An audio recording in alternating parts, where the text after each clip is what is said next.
Hi class, this is Melissa Turvey-Seabury here, and I am going to be your professor for the Foundations of Crisis and Trauma Counseling.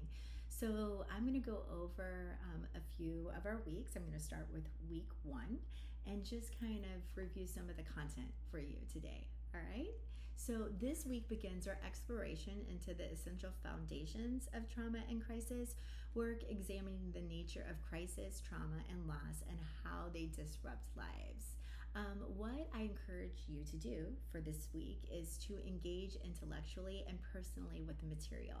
Consider how your own experiences, values, and awareness shape your ability to support clients that are navigating crisis. Developing an understanding of trauma-informed care is going to set the stage for the rest of the course, linking theory with practice grounded in compassion and ethics. So our objectives are to explain key concepts, analyze counseling relationship, and to apply counselor skills. Peter Levine says the paradox of trauma is that it has both the power to destroy and the power to transform. Decades of outcome research consistently demonstrate that the quality of the therapeutic bond between counselor and client predicts positive change far more powerfully than any single technique or treatment protocol. So we really are going to focus on the counseling relationship itself. Some key concepts for this week include the contextual model from Wampold that states the therapeutic relationship predicts positive outcomes much more than any specific technique or intervention. Judith Jordan's belief in mutual empathy and that healing is reciprocal and relational.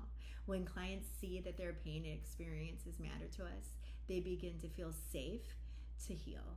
And of course, we're going to bring in and talk a little bit about van der Kolk's insight that the nervous system actually heals through attunement and connection. Lastly, by focusing on relational ethics, our authentic presence and clear boundaries protect both the client and the counselor. So Wampold's contextual model have about 3 core practices: genuine connection, collaborative goals, and authentic theory. Counselors who rely too rigidly on manualized or prescriptive treatments often miss what matters most. So we're going to talk about the contextual model and how it emphasizes that counseling works because it creates a relationship. So we're going to focus a lot on that.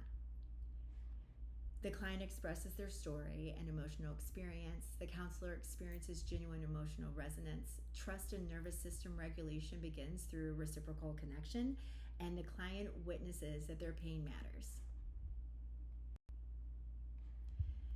Presence matters as much as protocol. From our tone of voice, the warmth, the steadiness, our body language with our posture and eye contact, and the emotional responsiveness, our capacity to remain present with painful emotions. We don't withdraw or become overwhelmed. This creates a container for the client's healing. There's a delicate balance with relational ethics and attunement. So trauma counselors navigate complex ethical terrain in every single session. They must be authentic without over-identifying, open without overexposing themselves, deeply caring while maintaining professional boundaries.